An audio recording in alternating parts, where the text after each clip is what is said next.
Congratulations, you got invited for that NGO interview. Now, this means that you are a strong candidate for that role, and the recruiters are excited to connect and hear from you and see how your skills and experience align with that NGO job. But if you prepare for that NGO job interview like you are preparing for just another corporate interview, you may not get the job. That's why you need to watch this video. In this video, I'm going to show you exactly how to prepare for an NGO job interview and how to answer some of the most common NGO job interview questions that you'll be asked. I don't want you to ever leave any NGO job interview thinking that you could have done better, you could have answered the questions in a certain way that could have appealed to the recruiters. That is why I made this video for you, so you don't have to regret later. You can just tell me thank you in the comments and I will be so glad. Hi, welcome to my YouTube channel. My name is Veronica on Purpose. On this channel, I share valuable information on how you can level up in your career, and I also share information, resources, and opportunities for people who want to transition to the NGO or remote working sectors. If this is what you are interested in, don't hesitate to hit that subscribe button, hit the like button, let me know in the comments so I can celebrate you because you are now in the best days of your career. Now let's get you ready for that NGO interview. As a professional and a leader working in the NGO sector, I've had the opportunity to sit on some interview panels, and one thing has always been recurring. Not many people prepare for NGO interviews like they are preparing for NGO interviews. Most people just prepare like they are preparing for just any other corporate job. So they come and sit at the interview and provide answers for other sectors except the NGO sector. That's why I want to help you get better with preparing. The first step to preparing for an NGO interview is research. Research about the organization and the project that you're interviewing for. Usually, NGO jobs are project based. So when you research about the organization, their mission, their vision, their goals, take it a step further and research about the particular project that you are interviewing for. Understand it and internalize it, because the answers that you are going to be providing will be based on this research that you carry out. So go search the internet, just type out the name of the organization and the name of the project and read extensively on it. Another thing you should read is the job role that you apply to. I know you saw the role when you were applying. Go back to it and read through it and make sure that you understand everything, that if you are asked to explain the job role, you will be able to explain in-depthly. Now, when you are done with your research and you've internalized everything you read about, you now prepare to answer questions. For every question you will be asked, make sure that your answers align with what you read. Your answers align with the organization's mission and vision and the goals of the project you are applying to and the job role you are applying to. Don't just give any vague answers. I'm not saying go and lie or go and cook up stories that never happened. I'm saying make sure that the wordings, the language that you use to communicate your answers are aligned with the language of the project, of the organization, and the job role. Now, here are the 5 most common NGO job questions that you'll be asked for any NGO job interview you attend. At least 3 of these will be asked, if not all of them. So you have to arm yourself with answers for these 5 questions. Other questions may come up, but because you've researched the organization, you've researched the job role, you've researched the project, you will be able to navigate it. But these 5 are very important because it is these 5 that will determine if that organization is going to recruit you or not. The first question is introduce yourself or tell us about yourself. Now, this is not the time to go and tell many stories. about yourself. And it's not also a time to go and give one word answer. My name is Veronica, and that's it. No, this is a time to sell yourself, because this is usually the first question. It is this question that will set the tone for the interview. From this question, the hiring manager will know if they are going to recruit you or not. Yes, they will know if they are taking you to the next stage of the interview. So if you don't answer this question well, you've already flopped. When answering this question, use what I call the PEAS method, the P's method. The first is personality. Say something about yourself like you are committed to excellence or you are smart. E stands for education and experience. So you give your educational background and you also highlight your experience as it is aligned to the role. Don't go and provide an answer that is not aligned to the organization or the role you are applying to. If, for example, you studied industrial chemistry, but you've done courses in data analytics and you applied to a data analytics role, and the goal of the project is about data, don't go and highlight that my name is Veronica, I studied industrial chemistry, and this. Highlight that your name is Veronica and you hold certifications in data analytics from this institution, and go on ahead to talk about your experience in data analytics, because at this point your industrial chemistry degree is irrelevant to the job role, except you are asked, okay, what did you study? You now say, I studied this and I've transitioned into data analytics. Simple. Then you also highlight your experience as it relates to the job role, the project, and the organization you're applying to. If you're applying to data analytics, this is the example I'm using today, and you work in a company as an industrial chemist doing something totally different, this is not the time to highlight that experience. Highlight only experiences related to data analytics. Now, A stands for achievements. This could be some of the achievements that you've had at work that are necessary. Now, this A may not be necessary if you don't want to highlight any achievement. So you can say, oh, I graduated with a first class if that information is relevant to the job role, or you were even previously recognized as staff of the year at your former job. And then the last is the skills. What skills do you have? Now, you will mention two types of skills. First, you will mention technical skills that are related to the job role. Oh, I'm skillful in using Power BI, SPSS, and Stata in data analytics. And then the second type of skills you are going to mention are soft skills. Soft skills that will position you as a strong candidate for that role. Say, for example, you are going to be working in a project where you are going to be interfacing with a lot of people, you are going to be collaborating with a team, and you are going to be interfacing with stakeholders either in government or even at the community level. You highlight soft skills like I am proficient in stakeholder engagement, team collaboration, team management. You hear what I'm saying? So always make sure that your answers are aligned with the job role. Now, some of these soft skills may even be highlighted in the job vacancy when you were reading through it. So use the exact language that was used in that job vacancy. For example, stakeholder engagement. For you as a normal corporate staff, you understand stakeholder engagement like people management or executive management.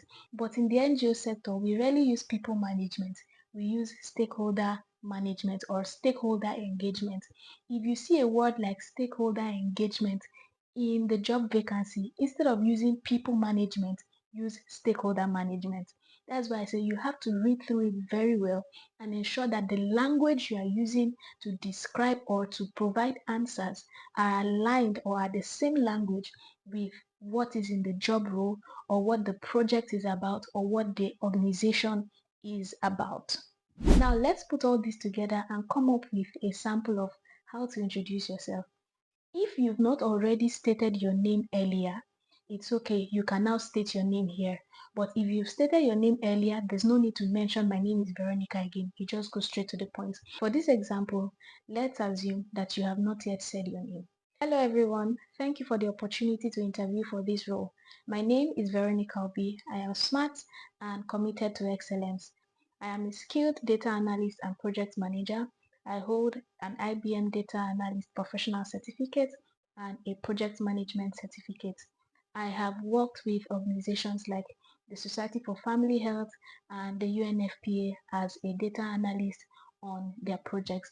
With the Society for Family Health, I served on the integration project where I collected, cleaned, analyzed, and visualized data on the uptake of malaria testing services.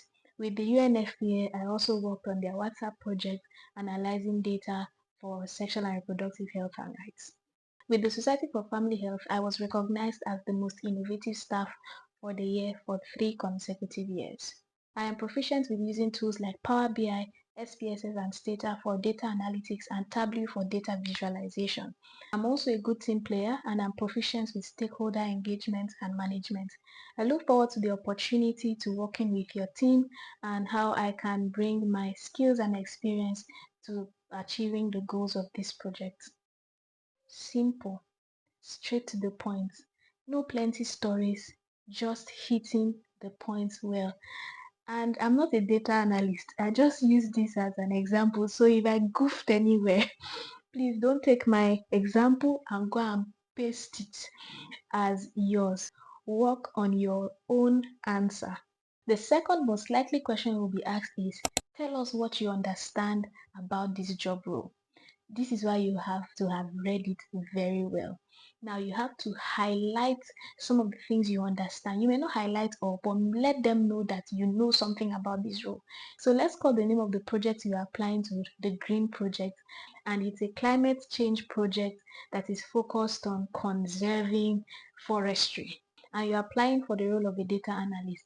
So you say something like, as a data analyst on the Green Project, I'm going to be working with other team members to ensure that forestry is preserved, and I'm going to be doing this in my capacity on getting data of forestry activities, cleaning up the data and make sure that the data is analyzed and effectively put on dashboards for visualization. This data is going to influence key decision making, so I understand that I have to be very attentive to detail and make sure that I am presenting accurate data for decision making. The role also involves extensive stakeholder engagement. I'm going to be engaging at the community level and even at the government level to make sure that the stakeholders on this project clearly understand the goals and are aligned with the goals of the project. I'll also be functioning in the capacity of training data collectors on this project and mentoring them, and also conducting data quality assessment to ensure that the data that is collected at the community level is accurate and ready for cleaning and analyzing. With this, they know that you understand the job role that you are applying to. The third most common question you may be asked is, why are you the best fit for this role, or why should we hire you for this role? When you are answering this question, focus on three things: education and experience alignment, skill alignment, and value alignment. Now, you've already highlighted your education and experience when you were introducing yourself and your skills, but you will reiterate them again. You will tell them how you already have certifications in data analytics, and you also have certifications in project management, which even makes you a better fit for the role because you also know how to support on managing the project. You also highlight your skills in using different tools and also your soft skills with engaging as a team and as a stakeholder manager. Then you now highlight values. Now, when you're highlighting values, highlight the values of the organization. That is why I say you have to read about the organization. Let's say the organization values independence, collaboration, innovation, and the project also speaks to climate change like we mentioned earlier. So you're going to make sure that all your answers are aligned with this. You highlight that you have values such as innovation, which is what one of the organization's values is, and that you are very passionate about climate change. This is how you put your answer. I believe that I'm a best fit for this role and will be very valuable to the team because I also come with a blend of not just data analytics knowledge but project management, which is going to be a great asset for the team. I am skillful in using data analytics tools such as Power BI, Stata, and SPSS, and I am a very good team collaborator and stakeholder manager. To add to this, I am very passionate about climate change, especially in the aspect of forestry management and preservation. It's something I've been doing in a small scale within my locality, educating the people around me about forestry preservation. And I also come with qualities like innovation, collaboration, excellence, and integrity. I believe that with all this, I am very suitable to take on this role and to bring value to the team. Simple. The fourth question you may be asked is, why do you want to work with this organization? This is where you are going to provide a lot of answers to the research you made. You tell them what you know about the organization. Oh, I realize that you do a lot of work on climate change, and it's something I'm very passionate about, especially with forestry preservation. You go back to highlight that value alignment you spoke about. You are going to speak about it again. You also speak about how you've been following the work of the organization and you've been looking forward to the opportunity to contribute your quota to forestry preservation at a larger scale than what you've already been doing. These are just samples of answers you can provide. And then the fifth question that you will most definitely be asked in an NGO interview is, tell us about a challenge that you had in your previous job and how did you solve that challenge. There is no interview in the NGO sector that you will miss this question. You will not miss this question and introduce yourself. These two, they must be part of the interview questions. Now, this is how to approach this. You start with the problem, then the solution, and the results. Don't go and start telling stories. Go straight to the point. Let me give you a sample of what your answer should be like. Problem. On the integration project with the Society for Family Health, I was to conduct a data collection training with enumerators at the community level. Because we had to recruit enumerators from the community who will be able to engage with the community members and to get information from them, I realized that the training materials were too sophisticated for these enumerators. Most of them couldn't understand the jargons in some of the materials and could not use sophisticated tools like Android phones to key in data. So I had to immediately come up with a solution for that. I had to switch to using a normal questionnaire where they use a pen to just tick what the answers are, and then I also simplified the language in the training materials to make sure that these enumerators understand. I also had to communicate and train them in Pidgin English, which is way easier for them to understand and will still meet the goals of the project. At the end of that training, they had better understanding of data collection and they did an excellent job on the field, and we recorded a 40% increase in data collection than what it was before. Now see how I highlighted it. Problem, solution, results with numbers. Always quantify your results with numbers. 10% increase, 20% increase. You trained 10 people, you trained 20 people. This is always how to approach this. Now remember, this is just a sample that I just cooked and it may not be coherent. So use your own answers when you are providing them in the interview. The final thing to do is to prepare questions to ask your interviewer. Your interviewer will always ask you if you have any question. On no account should you say, oh, I don't have any question, I'm okay. No. Once you say you don't have any question, they take you that you're unserious. Now, you are not really interested in the job, and that will already drop your points for that interview. Most interviewers will just mark you wrong that they're not taking you because you didn't have any questions for them. So prepare questions for them. You can ask questions like, what are the current challenges that they're experiencing on the project and how far have they gone to solve these issues? You can also ask them, what will success look like for you on this role when you start? I have a comprehensive video where I talk about 7 types of questions you can ask an interviewer during a job interview. It also captures NGO job interviews as well, and I will link it in the description and you can also find it here. Go and watch it and prepare questions for your NGO interviewer. To add to all this, remember this: don't panic during an NGO interview. Why? They saw you fit for that role. That is why they invited you for the interview. They are excited to speak with you, and they are also panicking because they don't want to spend a lot of time interviewing so many people and don't find a good fit. So you are gold. You are the prize. Yes, in this interview, you are the prize. So be confident. And when you go in, whether it's a physical or a virtual interview, dress well. Don't be so colorful. When it's an NGO interview, don't carry pink hair. Most NGO policies don't allow that. Just carry good hair, look good. It could be black, it could be brown, or any other good color, but not many flashy colors like pink, blue, and the rest of that. Also, dress corporately.